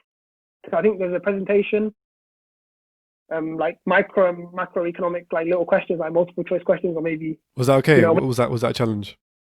No, I think that those were quite accessible because they kind of told us kind of what textbooks to use, and like those I was very confident on. Like it's basically first and second year university level kind of. So yeah, that was very accessible. And so yeah, there's kind of like the presentation kind of part, and then there's that part, and then there's also a written exercise which they give you before time, and then you kind of prepare an essay, and then after you kind of prepare your essay, you kind of go there and just kind of try to write out as much as you can from your memory. Ah, so this is basically the final selection board, isn't it? Yeah. All right, it's quite detailed. I thought it was just like maybe just an interview, like some of them are for other streams, but so there's a few things there. But as long as if you've done your degree, which is like I said in economics, then it's basically not too. You've done a bit of revision, probably. Yeah. But I would recommend you still do a bit of revision because they give you the textbook names, so I think you do need to actually go through them because you kind of find that you forget things as you go along. So like there were things in first and second year kind of stuff that I had to go and look at. Refresh myself on just to make sure that I was confident before I went. Yeah, because I think to be eligible for the economist stream or the way government economic service stream, what would they say? I think was it 50% of your degree needs to be economics related or something like that. Yeah. And I guess they test that by doing these little additional assessments as well to make sure that you know your stuff. Yeah, they test it through that, and I think part like firstly they test it through kind of the through the the form before the fast stream assessment center where they ask you what modules have you taken and this and that the other. So yeah, alhamdulillah. That's very good insight into that. I had no idea about that, so many people would have no idea as well. So I'm sure they're gonna probably not now. Yeah, definitely benefit from that. I guess so. We covered the assessment center now. We covered great deal of valuable information and insight. Because one other point I want to raise as well is that I would definitely, anyone listening to this, I would definitely recommend looking at some of the diversity internship. Yeah, absolutely. I also realized there is a government economic service internship as well that they do. So why not apply for that? Apply for both. I believe there's also, if you Google it, there is a government economic service sandwich placement year. Did you ever come across any of these things? I met people who were on the sandwich here. So I met people who were doing it like at a number of departments. I met somebody who was doing it at the OBR. But when you were doing OBR, sorry. When you were at university, did you were you aware of these programs? Not really, no. I mean, I didn't really kind of like know about kind of like sandwich shares and kind of how they work. So when I was applying for university, I just kind of just applied for like the kind of like universities that I was kind of interested in applying for, like a Yeah, 3 year course, and then just kind of see what happens after that. Like I didn't really think about kind of getting any kind of experience, but I think those kind of sandwich share courses are very good yeah, because they will kind of give you practical work experience for a whole year, yeah. which looks very good. And I've met so someone in my team. I remember at the time she was on that sandwich, like a 12-month placement. I realized Yeah, I recently saw on LinkedIn that she's now a Economist Fast as well. So it's fantastic. Yeah, quite interesting and something to definitely look at and consider. yeah. I'm hoping to have an episode with Brother Osama, who I don't know, episode 1, to try to talk through like stuff like Some Osama. So I'm not sure if you come across him. For my first episode, I spoke to Osama Kayoum. We spoke about gap years basically, but he's also been on a summer diversity internship. So nice. I might focus on that, and also he's mentioned how like he's done placement years or something like that, and kind of Yeah, describing the value of that and how people can look into stuff like that, which I think is gonna be really valuable because I imagine like for you, if you knew about it and maybe chose to do it, then yeah, that would have been maybe you may have not needed it because you got in the first go, alhamdulillah, but that still would have been exactly. something really valuable, wouldn't it? Absolutely, absolutely. No, it will be very valuable, and it's one of those kind of things where it just gives you exposure to kind of understand how things work. Yeah, Because I think even if you're not necessarily, like really interested in kind of working in the kind of civil service or in the public sector, I think understanding how the civil service works is pretty much vital in terms of I mean not vital, but I think it would be very beneficial. Like for example, if you wanted a career, in law or in yeah, consulting or even banking, because like in certain parts of like the civil service, like for example treasury or the OBR or even I know Bank of England have like their own kind of like kind of internship programs, like even somewhere like that. I think they would just help you to kind of stand out a bit more, like when you're applying for like competitive jobs, like regardless of whether it's in the public or private sector. Like I think it just always makes you look more well-rounded because you always want to look well-rounded. You don't want to kind of yeah. just come across as kind of like very one-dimensional. This is all I want to do. This is all I'm interested in, kind of thing. You want to have something about you that makes you stand out compared to other people. Definitely, 100%. You need to like be diversify your Yeah, portfolio in absolutely, in whatever way. absolutely, absolutely. Um, I know HMT, so HM they have their own graduate scheme as well. Yeah, And one thing I yeah, realized as well that they brought up recently was which is really amazing, and I think I'm not sure if anyone that's not at university can be listening to this, but they got a economist degree apprenticeship now, yeah. which is Pretty cool. self-explanatory, but you basically go in with Yeah, A levels, and it's a yeah. 4-year thing where you now do. Yeah, I met a brother actually who's doing it now. What is I it? think. Yeah. Mind So forward I me think his he's basically details. days. No, I won't. I think it will be a good episode for you to do because and because he approached me. I think like I mean I want to say 6-7 months ago maybe, and was kind of just asking me about kind of how how my experiences of working in government, and then he was kind of saying how like he's interested in economics, but he doesn't necessarily know what he kind of wants to do. So he looked at kind of the degree apprenticeship program, and he said, yeah, I think this looks good, and I think something I'm going to apply for. Alhamdulillah, now he's on that degree apprenticeship program, and it would be good to kind of get like his kind of opinion as to kind of like how things are working out for him, like whether he's enjoying it, like I mean how he feels about kind of the split of kind of working and studying, because that's Yeah, something I never really got to experience. Because I think yeah, it's very different, isn't it? Because then you kind of get to see like how what you learn is really being applied in the real world. yeah. That's the difference, isn't it, with the apprenticeship degrees, which I imagine it's going to continue to grow. And I've got three Absolutely. brothers coming up who have been on, I think, software engineering, a management one, and a network engineering Yeah. one. So that'll be coming out probably towards end of October/November. Very good. That's gonna be very valuable. So I might look into Yeah. the brother on the economist program as well. Yeah. Yeah. Yeah. So we mentioned a lot of different options for people to look at as well. So not just looking at the Yeah. fast stream, but there's other in government and kind of mainly Yeah. in government that people can look at. And No, but there's even roles outside of government. I mean, yeah, there's even economic consultancies. Like there's massive economic consultancies in the private sector who are working with government. I mean, you can find details about them anywhere. Like, I don't want to kind of advertise all of these companies, but there's a lot of companies. I mean, just companies doing fantastic work like Frontier Economics, Nero Economic Consulting. I mean, there's a lot of economic consultancies that are very specialized in kind of like do fantastic work, and they also do work with like the public sector as well. yeah, So you can learn about kind of like how public sector works through private organizations who might work. yeah. And there's probably a lot of very grad schemes internships there as well. So I guess the only ones I mentioned are the ones I know of that are in government, but definitely, Yeah, if you do no, your but own there's research, there's yeah, more. yeah, absolutely there is. Um, so we're heading towards the end now. I think Like, an important point that I sort of want to get your insight on, and yeah, maybe advice for people that are listening and interested in this sort of career pathway. yeah. So, like, if you were to reflect back on it, what advice would you give to sort of young Muslims thinking to like build some sort of, whether it's practical experience, skills, or like insight into this sort of area? How would you kind You were of, just economics or just anywhere? Because I thought about my advice is going to be very just like, like, I mean, kind of geared towards anywhere. Because like, that's I fine. think what I, yeah, Yeah, you think that's if fine? it's economics related, that's fine. But if it can Yeah. be applied elsewhere, then even No, better. but Why not? I think it's going to probably be broader because I think because my issue is kind of like it's just like with me, I'm interested in like a lot of different things, and I'd probably just advise anybody kind of get stuck in, get to kind of know the career service at your university, or or even like if you're not at university, like get on like like the like the career websites like Indeed, look at LinkedIn, look at all of these kind of places, look for kind of opportunities where you can kind of try things out. It doesn't necessarily have to kind of be your dream job. Yeah, Just anything that's like something that like you're interested in, like whether it's the central bank, whether it's a civil service, whether it's an investment bank, whether it's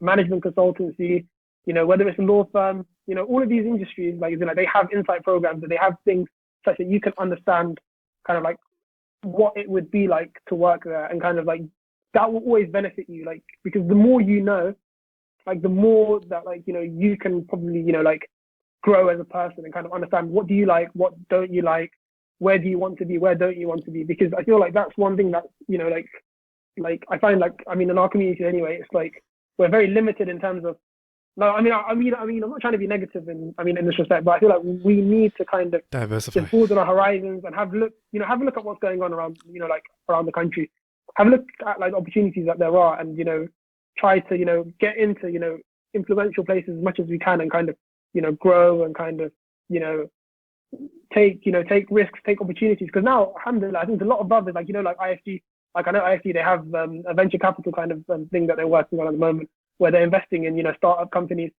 and like I mean, like from the kind of like Islamic kind of finance kind of realm. Alhamdulillah, I think there's a lot of potential there. I mean, a startup might be like somewhere that you might end up Mm. working at. It seems as if kind of like coding and technology is kind of like where things are going towards. So like you should basically kind of have like a holistic look at kind of where do you think the world is going to go and how you can kind of fit into kind of things. So like kind of like instead of kind of just kind of following like your passion, like because I mean like I don't want to be harsh because like life like is like I mean like life is great and you can do many like a lot of different things in life, but sometimes you want to kind of be strategic about how you kind of approach things. So kind of like whether like for example like let's say you're passionate about something and you kind of see it kind of like dwindling away and like jobs are going to go away because of automation or whatever, but you really love that thing, but then you kind of see, look, there's opportunity in this area. I'm quite good at maths. I'm quite technical. I'm quite able to do this. Like it might not necessarily be my dream job from day one, but I know for a fact that if I can grow in this role, I can develop.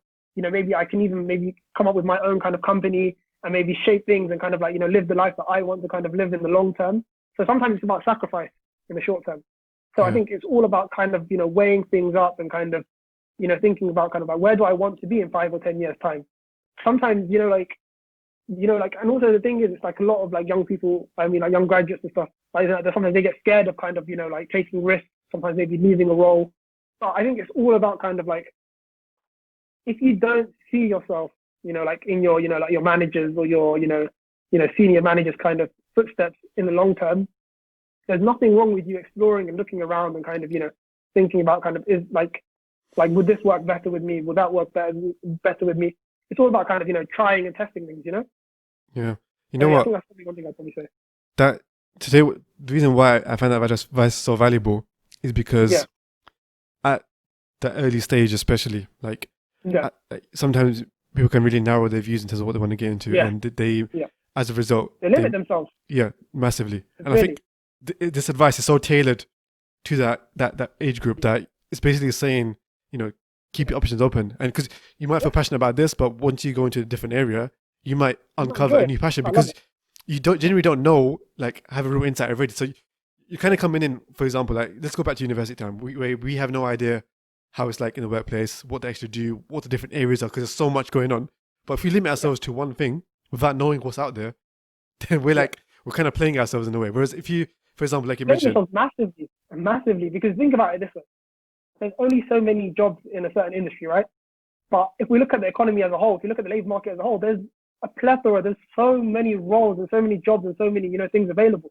Like, it's not about kind of like you being like, isn't like, look, yeah, like, I'm not talking about like, like, I would never tell a brother or sister to sell themselves short. What I'm saying is, I'm saying give things a go, especially when you're at university, where there's these internships, some are paid, some are unpaid. I'm saying give everything a go, see what you like, and then kind of commit towards that. and Because I think that's one thing. So, for example, if it's like, like you want to have to, if you want to have a career in the law or, investment banking or management consulting or, like these very competitive industries, you kind of want to, after getting experience in like, a number of different areas, you want to kind of focus and have that tunnel vision and then, really, apply for a number of firms. So I mean, so don't just apply for one or two firms that you like, apply for as many as you can in the industry and kind of, just to try and get yourself, through the door. yeah, and that alone has benefits because you're getting more exposure to application processes. You're learning how it works. You're learning what they're looking for, and you can apply it to exactly where you want to get to. And exactly. the thing is as well, it's like I think people might be thinking that they might be saying not to go for what I like, but it's not saying that. It's saying keep your options open. But yes. It's all about keeping your options open. Look, I'm not saying to you, for example, like don't study English. You don't study history degree. Do what you believe will work with your plan. You get it? Like, so I optimize, make up, have kind of a rough idea as to kind of what kind of industries are you interested in, 5 or 6, or maybe, whatever. Just generally kind of say, oh, I'd like to kind of work in the charity space. I would like to kind of work in this space or that space. I kind of, want to maybe, work, like with a, like in a, like at a mosque, maybe, a management, managing a large mosque or something, or a religious space or something. So kind of have an idea as to what you want to do. And think about, because obviously a degree is an investment. Think about kind of like, how will this degree enable me or allow me or facilitate opportunities such that either I can, go straight in and just, work from there, or give me opportunities for further study where I can develop the skills and competencies in another area or even this area and really, enhance and help and develop in that regard. So it's not about not necessarily like not going for anything. It's about balance. It's all about balance. Yeah. Our religion is all about balance, for example, I mean, like, for example, you wouldn't want to. So let's say, like, I mean, like let me give you an example. For example, let's say that there was a course in coal mining in 1978, and obviously, Thatcher closed all these coal mines in, the early 80s. Like, would you go into that course and be like, this is what I'm passionate about, and this is the future? But then you see on the horizon, things are going to change very fast. You get it? So it's all about you kind of staying up to date and up to speed. But then again, with today and the technological revolution we're having in education, which I'm very passionate about, you have access to online courses from places like Harvard, Princeton, Oxford, Cambridge, LSE. All of these world-renowned academic institutions are giving you the ability to access online courses, and now people are putting that on their LinkedIn profiles, and and now people are able to develop in different areas. So you're not going to necessarily limit yourself. I'm just saying, kind of like, think about optimizing. If you have an opportunity to, like go to Oxford or Cambridge or LSE or, or Russell Group University or, wherever, like always try to kind of maximize whatever you can do to kind of, and that will kind of benefit you and put you in good stead in the long run, inshallah. Yeah. And if you keep that open mind, I think it's a case of, like we mentioned before, it's a journey. So you eventually, like, you keep it open mind, you're looking at what's there, you can anchor it to something, but then at some point, like, if you, again, keep that open mind, keep that positivity, you're going to find that place or that area that you're going to feel strongly about, and then you're going to... Yeah. No, but wallahi, like, subhanAllah, I think one thing is, it's like in like labor economics, they talk about kind of job, like attraction to employment. Employees are much more attracted to somebody who's working, like, and that's a fact. Like, and this has been proven time and time again. Like, in the academic literature, they show that, like, when somebody's already working in a role, like, other employees are attracted to you because you're already being productive, rather than, let's say, like somebody who's graduated from university, isn't doing anything and is just trying to just apply. Like, so one thing I'd say is always get your foot into the labor market however you can, because it's going to benefit you regardless. Like, for example, look, even if it's, let's say, like, even if it's, working in a restaurant or doing part-time work, like, as you're finding your, like, finding a new role, that's something that's going to benefit you. You're going to have transferable skills. It's going to teach you organization, time management, it's going to give you the ability to even, sometimes even manage junior staff. And, like, these are things that are going to benefit you across industries, regardless of where you work. Yeah. So I think, like, that's another thing. Yeah, like, always try to kind of, like, take up leadership roles, or any of these kind of things. Subhanallah, because all of these things are gonna benefit you in kind of the workplace, but it's also gonna benefit your personal life.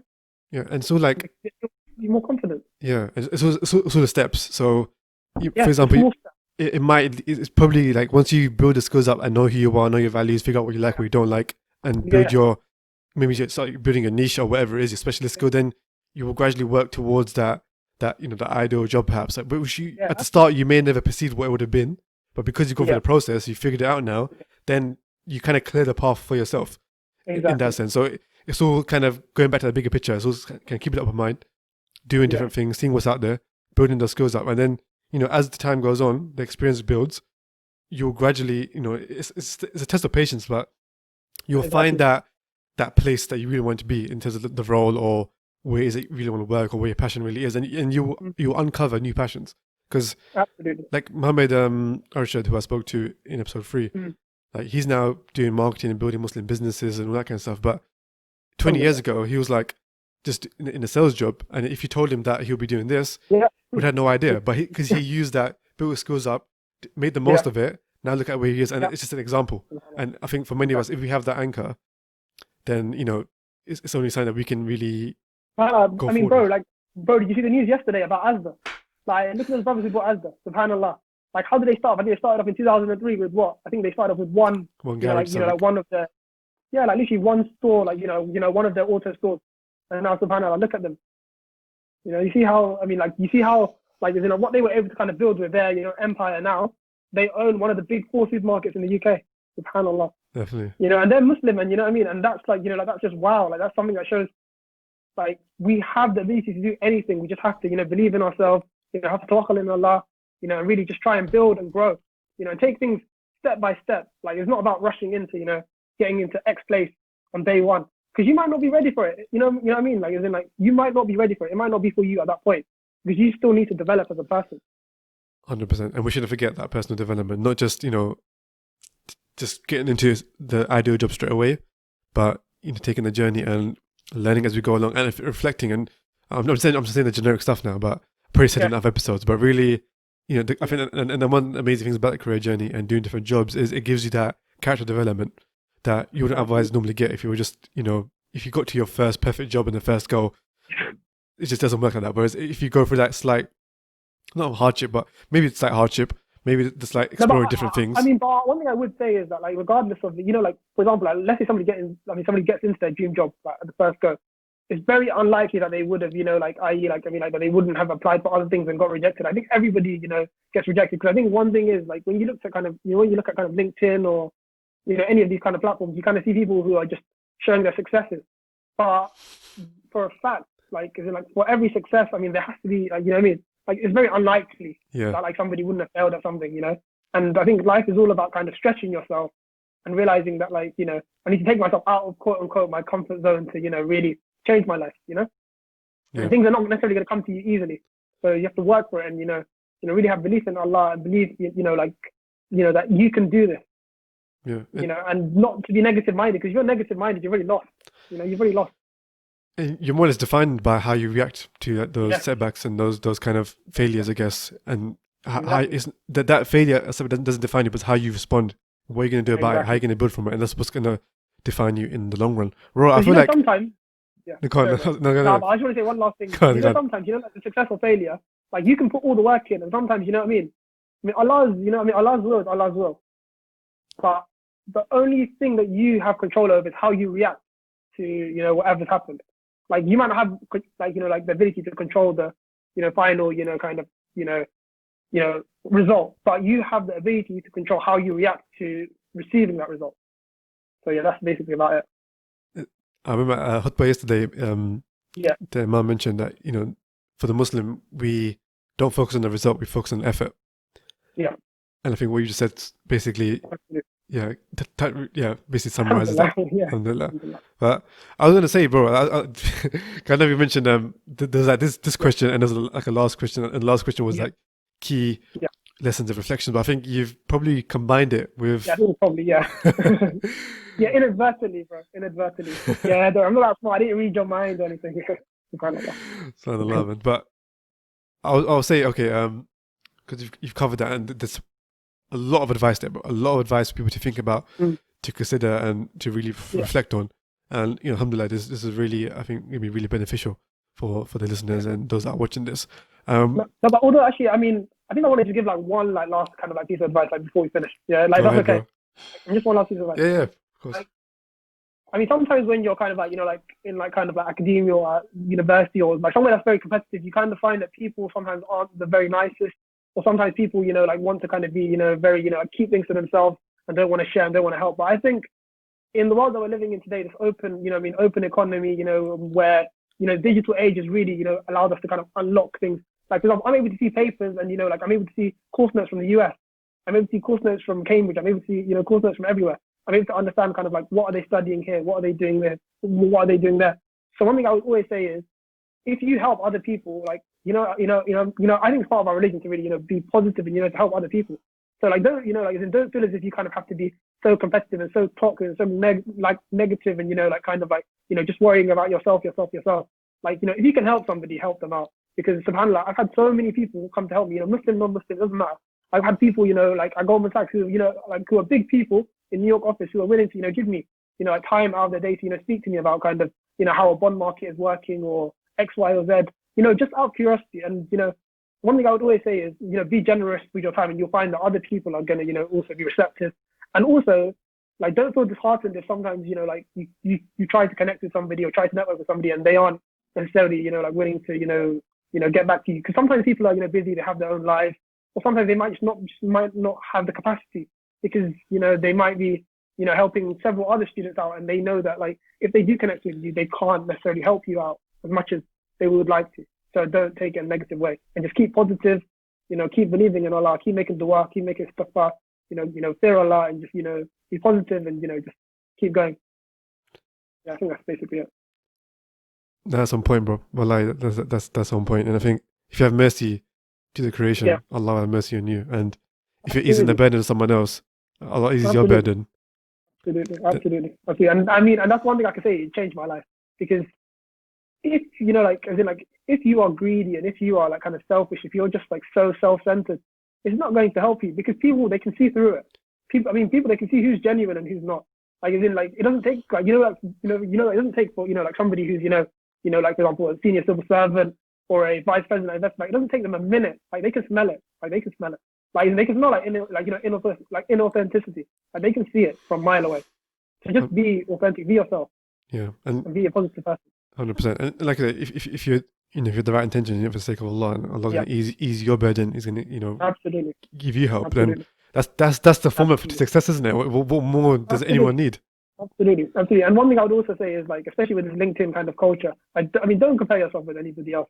We're all, everybody is different, just because you went to X university, or just because this person went to Y university, and if you think, oh, like, don't think you're better than anybody else. I mean, we're all, like, we're all, we're all here, to like, to grow as people, and, like, just have a positive mindset, and, never kind of look down on anybody, because we're all, equal, we're all good people. I think that's one thing I'd say. I don't feel bad about yourself. And don't, like, end up, trying to just compete with people that you don't have any idea what they're, on, Yeah, you're on your own journey, basically, and absolutely on your own journey, your own pace. And I think the main goal, I think I've read somewhere, was, if you can better yourself than you were yesterday, and continue to improve yourself and go for that trajectory, then success will follow, bro. This life and the next, inshallah. Absolutely, inshallah. But Mohamed, you are on LinkedIn, so people are listening to this and want to get some more advice on the Economist stream, or just maybe generally related to economic stuff, then I'm sure you'd be happy to be contacted, and definitely worth connecting. It would be, yeah.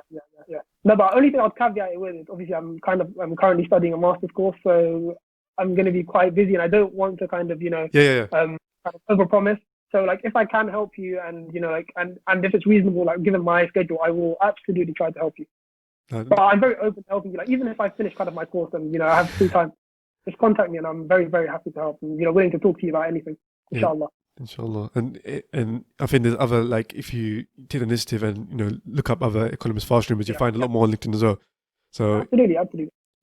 But no, but it's really, really good to have you here, and really. Likewise, man. I really enjoyed this conversation. It was very fruitful, it was very positive, and 100%. very inspiring for myself to even speak to you as well. Alhamdulillah. Alhamdulillah. And I pray many people benefit and take from this, Inshallah. something of value Inshallah. that maybe shall Inshallah. benefit us in this life Inshallah. and the next. And we covered a great deal, man. There's a lot of gems there for people to really, learn I hope from, so. benefit from, and there's a very valuable insight into a career, in Yeah. the kind of economist sort of career pathway, which I think many people Yeah. in our community will benefit from. But again, I will leave it here, and I will say again, Mohammed, he's mashallah very busy doing his job on the fast stream and doing masters. So if you're going to reach out, be patient. But also, if you want to reach out to Economist Fast stream, but then there's plenty on them as well on LinkedIn, and really use that tool to Yeah. find these people and Yeah. make use of them, because a lot of them want to help out as well. Yeah. Not Absolutely. everyone is like anti sort of support or anti help. There's a lot of good people No, on LinkedIn and civil I mean, I'd service. probably say, 97%. Like, it's not, I haven't done like kind of like, PayPal, I haven't, I'd probably say the majority of people are willing to help you out if you kind of just contact them and just explain your situation or kind of what your plans are, Definitely.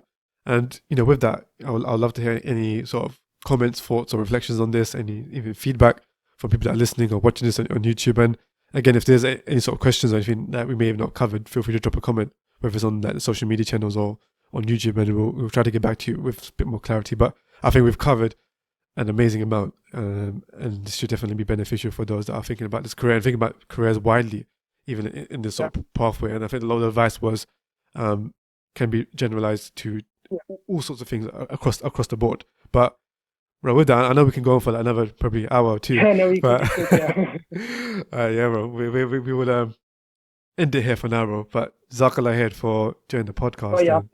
Assalamu alaikum. No bro. problem. Anytime, bro. Wa alaikum assalam wa rahmatullahi wa barakatuh. Take care, bro.